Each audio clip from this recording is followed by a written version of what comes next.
Ya, selamat malam teman-temanku semua. Assalamualaikum warahmatullahi wabarakatuh. Malam ini gue mau nyoba jelasin beberapa feature dari Linux, khususnya Linux Manjaro yang gue pakai ini ya. Oke, jadi gini, buat teman-teman yang pengguna XP, pengguna Windows, maaf, bukan pengguna XP ya, pengguna Windows pada umumnya. Teman-teman perlu tahu bahwa aplikasi apa aja sih yang bisa digunakan di Linux sebagai pengganti di XP gitu. Ada beberapa aplikasi yang nggak bisa diinstal di Linux dan itu cuman ada di Windows dan macOS. Nah, pertanyaannya, kenapa aplikasi itu nggak ada di Linux, sedangkan aplikasi itu ada di Windows sama macOS? Contohnya Adobe, keluarga Adobe ya, untuk desain. Kenapa dia adanya cuma di Windows sama di macOS, sedangkan di Linux dia nggak ada? Begini teman-teman, ketika aplikasi itu bisa diinstal atau source-nya itu bisa dikembangkan oleh Linux, maka aplikasi itu akan bersifat open source begitu. Jadi dalam artian si aplikasi ini script pembuatnya atau rumus untuk membuat si Photoshop misalnya atau si Adobe itu sendiri itu akan kelihatan gitu. Nah, dengan alasan itu mungkin pihak Adobe nggak mau kalau produknya itu source-nya itu bisa dibaca oleh orang lain gitu. Dan ini berkaitan sama penjualan ya, berkaitan dengan sisi ekonomisnya lah gitu.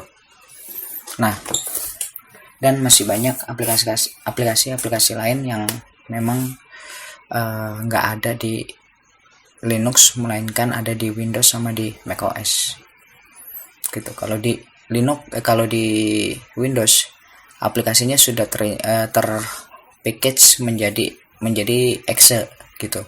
Sedangkan kalau di macOS udah menjadi DMG ya kalau nggak salah gitu.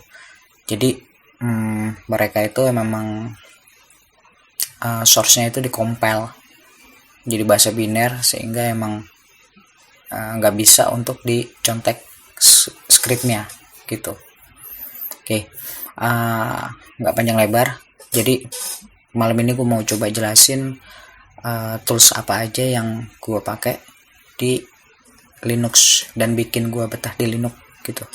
Atau enggak gue bisa ninggalin Windows beberapa tahun yang lalu dan gue beralih ke Linux, dan apa sih penyebabnya gitu. Penyebabnya sih sebetulnya apa ya, kalau dulu sih faktor kebutuhan, tapi untuk saat-saat ini sih ketika perkembangan desktop Linux itu udah mulai bagus, udah mulai membaik lah gitu. Udah desktopnya memang udah bisa dipakai untuk user yang pemula. Nah, maka di beberapa aplikasi yang memang muncul itu memang sangat membantu gitu. Nah, sekarang gue mau ulas aplikasi apa aja yang ada di Linux ini. Yang pertama gue mau kasih tahu di menunya ya.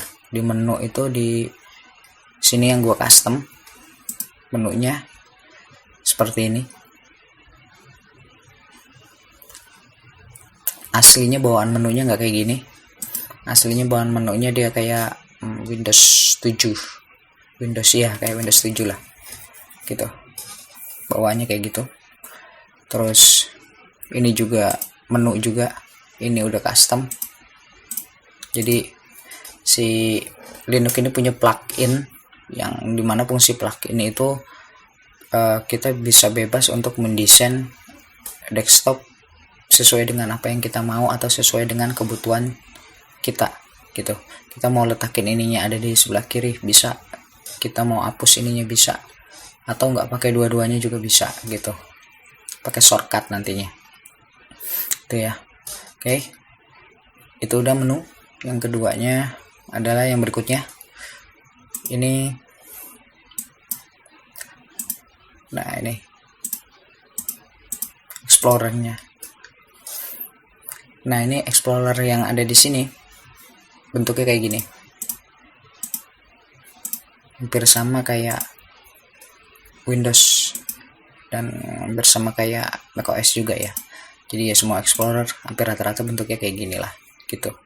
Bisa di split jadi dua, jadi kita bisa buka yang satunya picture, yang satunya mungkin kita bisa buka musik gitu, dan dari sini juga bisa copy paste ke sini begitu. Terus apalagi yang ada di Linux saat ini, nah ketika teman-teman masukin USB nanti udah bisa langsung terdeteksi, dia langsung muncul biasanya adanya di sini di bawah device. Di bawah device nanti ada nama USB-nya. Kalau teman-teman nanti nyolokin USB atau enggak disk eksternal, ya anggap aja deh ini hard disk eksternal ya. Pas kita klik, dari keluar bentuknya kayak begini. Untuk folder-folder yang ada di hard disk atau di flash disk-nya itu. Tuh. Berikutnya browser ya teman-teman udah pada paham lah browser itu untuk apa. Saat ini Linux support untuk banyak browser ya, jadi tapi yang gua pakai saat ini hanya 3 browser aja. Pertama itu Chrome, yang keduanya Opera, yang ketiganya Firefox, yang punya bisa dipakai sesuai dengan kebutuhannya masing-masing. Nah, si Google Chrome ini biasanya gue pakai buat ngedevelop bikin website, karena memang ketika kita bikin desain website kita develop di Google Chrome, maka hasilnya akan serupa desainnya yang ditampilin di Opera sama di Firefox. Berbeda kalau kita juga desain di Firefox. Bisa jadi beberapa script yang jalan di Firefox untuk website nggak jalan di Google Chrome. Jadi Google Chrome ini pilihan yang tepat sebetulnya untuk developer website sih. Gitu, karena kalau script udah jalan di sini udah pasti jalan di sini dua-duanya. Karena aturan untuk ngedevelop di beberapa script CSS yang ada di Google Chrome itu sedikit lebih ketat ya, gitu. Nah, terus yang berikutnya Opera ini biasanya gue pakai buat ngakses halaman-halaman website yang memang nggak bisa diakses dari Indonesia gitu. Fungsi dari Opera itu juga dia punya VPN gratis yang dimana terkadang ngebantu pihak developer seperti saya kan untuk mengakses beberapa file yang memang nggak bisa diakses dari Indonesia gitu, atau enggak mungkin memang sedang diblokir di Indonesia gitu. Yang ketiganya ada pilihan Firefox itu ketika memang mungkin di Google Chrome itu lagi banyak buka session istilahnya. Kalau di developer itu kita lagi banyak login di website gitu. Nah, kita bisa pakai si Firefox untuk login lagi di website tersebut dengan user yang berbeda gitu. Biasanya sih kayak gitu dipakainya. Nah, yang berikutnya adalah konsol kayak gini. Biasanya dipakai buat nge-konsol. Biasa dipakai buat ini sih, ngonfig dan emang walaupun GUI-nya bagus saat ini, tapi gue lebih suka pakai konsol karena emang beberapa tools yang sifatnya development kayak script server, terus ngedevelop server gitu, itu hampir rata-rata nggak ada GUI-nya, dan emang harus balik ke settingan layar hitam putih kayak gini, kayak konsol istilahnya. Terus berikutnya ini fungsinya buat nge-remote desktop, jadi dia bisa RDP, si Remina ini VNC juga bisa diakses, SSH, NX dan Space gitu. Jadi ini kebutuhannya biasanya untuk server administrator ya gitu, kebutuhannya akan aplikasi ini. Jadi nanti si si server itu bisa dikelompokkan dan bisa digrup-grupin di sini. Nggak perlu SSH, nggak perlu masukin user dan password ulang lagi, tinggal klik udah bisa langsung diakses. Remina ini biasa dipakai untuk itu. Terus ini biasa dipakai buat ngoding ya, Visual Studio Code. Kalau di di Windows, di tempat lain pun namanya Visual Studio Code, tapi kalau di Manjaro namanya Code aja, Code OSS. Nggak tahu nih, gue juga belum paham OSS nya ini singkatan atau apa gitu. Terus berikutnya ini Notepad ya, jadi kalau di Windows ini Notepad penggantinya. Terus ini GIMP. Nah ini gue pakai buat desain foto biasanya, buat ngedit foto. Pakai toolsnya ini pengganti Photoshop. Jadi buat gue saat ini, kalau dulu sewaktu baru pindah gue maksain untuk bisa pakai Photoshop di Linux, walaupun bisa sih gitu diinstal di Linux, tapi kalau bisa biasain pakai software yang open source sifatnya, karena dia nggak berbayar kan gitu, dan sebetulnya fungsinya sama aja kalau untuk edit foto. Berikutnya adalah Inkscape. Inkscape ini biasanya dipakai buat desain vektor ya, logo, dan beberapa desain juga sekarang banyak yang pakai Inkscape. Nah ini sebagai pengganti Illustrator kalau di Windows itu. Terus ini Audacious. Nah ini buat nyetel lagu. Nah ini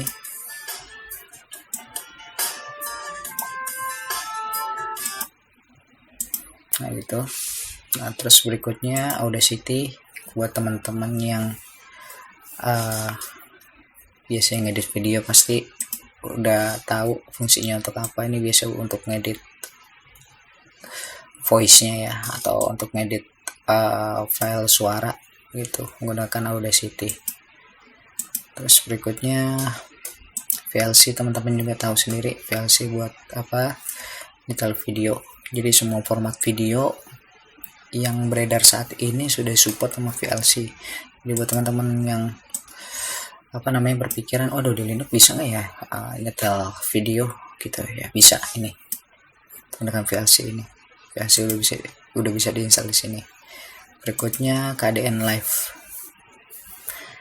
KDN Live itu mungkin kalau di Windows itu biasanya disebutnya di Windows itu Premiere lah, ini penggantinya. Kalau di Linux itu KDN Live, fungsinya sama buat editing video. Dan gue juga kalau ngedit video tutorial yang sekarang dibuat ini, untuk cut-cutnya, nyambungnya sama ngedit-ngeditnya ya pakai KDN Live. Nah berikutnya VirtualBox. Jadi buat teman-teman yang awam atau pengguna biasa, user biasa yang biasanya menggunakan user Office saja, ini sebetulnya virtual OS ya. Jadi kita bisa menginstal Windows di sini, kita bisa menginstal macOS di sini gitu. Ya fungsinya hanya untuk pengembangan aja sih biasanya, tapi gue sendiri pakai ini untuk tester server biasanya, mau itu server website, server data, sama server yang lainnya lah gitu, yang sifatnya mungkin perlu untuk dipelajari sama dikembangin, terus supaya tahu fungsinya jalan atau enggak ya dari sini gitu. Jadi buat teman-teman yang ngedevelop ya, ini bisa disebut kita bikin VPS lah gitu kalau kita nge-create di sini.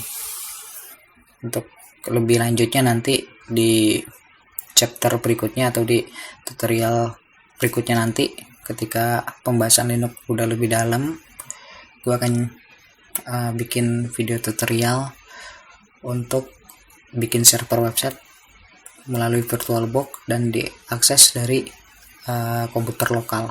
Jadi seakan-akan si server ini adanya di VPS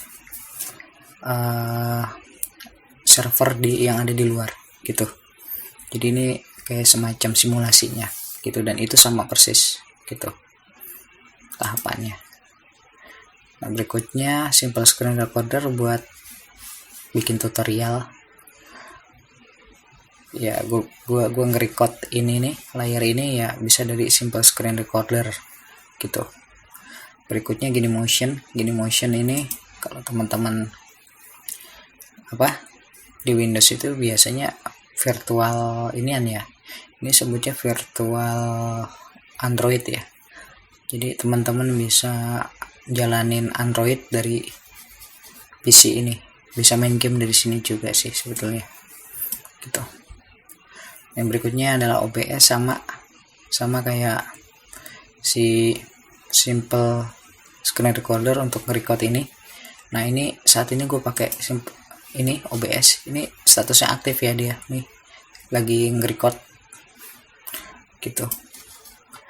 Terus ya ini buat download file torrent. Nah, ini terus ini buat install aplikasi. Untuk di Linux semua aplikasi itu sudah ada di reponya, tinggal teman-teman pilih aja maunya nginstal apaan, udah ada semua gitu. Jadi buat teman-teman yang baru nginstal Linux, bisa dicobain lah semuanya gitu, kebutuhannya ada di mana gitu, bisa dilihat fungsinya untuk apa aja gitu. Nah, di sini udah ada ininya, contoh-contohnya, ada GitHub-nya, nanti bisa teman-teman klik larinya ke source GitHub-nya, bisa dipelajarin. Oh, ini untuk untuk screenshot ternyata aplikasinya gitu. Masih banyak lagi ya di sini, banyak banget supportnya, puluhan ribu aplikasinya gitu. Oke, next ini pengaturannya. Ini pengaturan desktopnya adanya di sini semua. OS-nya diatur di sini semua gitu. Jadi nanti kita akan bahas lebih dalam lagi di tutorial berikutnya, yang ketika teman-teman nanti mau belajar Linux lebih dalam lagi. Oke, ini untuk bikin ISO Linux atau file ISO lah gitu ke USB. Jadi kalau mau saya punya file ISO-nya punyanya Windows, bisa ditanam di USB nanti untuk install si Windows gitu. Misalnya Windows 10 gitu, bisa diinstal di situ gitu. Nah, terus berikutnya mungkin teman-teman tanyakan itu adalah ini ya, Office ya. Nah, Office di Linux itu sebetulnya ada banyak banget pilihannya, tapi saat ini gue pakai Free Office karena dia mendekati tampilannya itu sama fungsi-fungsinya mendekati ini ya, Microsoft Office, Microsoft Word ini 11.12. Jadi nanti teman-teman ketika pas nginstal Linux Manjaro bisa pakai ini dulu dan bisa dicoba apakah fungsinya sama apa enggak gitu. Jadi itu Office ininya. Nah, ini buat presentasinya.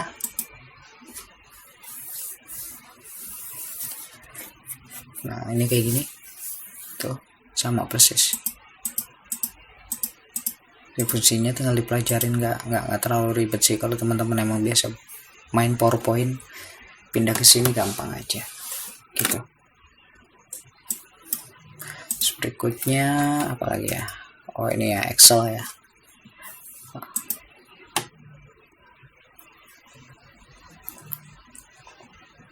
Excel ya sama sih, kayak gini juga tuh tampilannya gini. Teman-teman bisa explore lagi kalau teman-teman memang banyak menggunakan file menggunakan Excel, bisa nanti yang udah dirumusin di Windows coba dibuka di sini, apakah rumusnya berjalan dengan baik apa enggak, atau ada perbedaan atau enggak. Kalau memang misalnya sama persis, ya berarti teman-teman bisa bisa betah lah di Linux gitu. Tapi kalau misalnya ada sedikit perbedaan, ada satu lagi alternatif pakainya WPS Office gitu. WPS Office juga bisa diinstal di Windows. Yang tadi juga FreeOffice juga bisa diinstal di Windows gitu. Nah, selain dari itu juga yang gue senang dari sini shortcutnya ya. Ketika pas nyari, misalnya gue mau nyari kalkulator, tinggal ini posisi ada di desktop, tinggal gue ketik aja di keyboard CA kal gitu, kalku. Nah, dia langsung kayak begini nih, nyari sendiri gitu. Jadi shortcutnya emang benar-benar enak sih di Linux tuh. Jadi nah, itu yang pertama, yang standarnya seperti itu. Nah, terus berikutnya gue mau kasih tahu lagi buat teman-teman supaya ini ya, kalau teman-teman doyan biasanya pasti teman-teman doyan download lah ya dari YouTube atau dari mana gitu. Ini dia. Kalau demen download berarti biasanya tahu pakai IDM ya, Internet Download Manager ya gitu. Nah, coba kita no copyright ya. Kita nyoba aja di sini. Ini ya.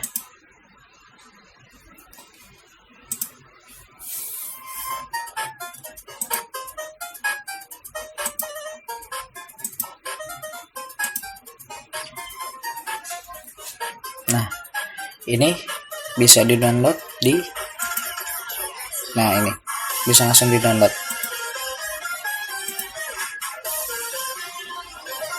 menggunakan plugin Xteman. Jadi di Linux pun ada Internet Download Manager. Jadi buat teman-teman yang doyan download, gak usah khawatir, video bisa di-download semua, tinggal di play, nanti keluar di listnya ini, tinggal di download aja. Mau bentuknya MP4 atau MKV atau mau yang sifatnya dia filenya gede atau enggak kecil, udah kedetek semua gitu. Nih dia hasilnya, open folder, kita lihat ya, MKV.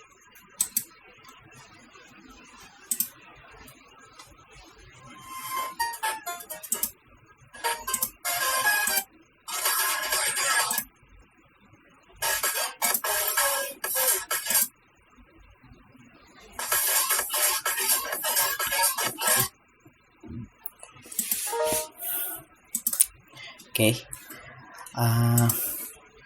Mungkin yang standar itu untuk aplikasi-aplikasi yang gue pakai segini aja sih gitu, buat yang standar ya. Sisanya yang lain-lainnya bentuknya konsol, dan karena gue sekarang itu lebih banyak di server, maka lebih banyak main di konsol sih dibandingin main di tools-tools ini gitu.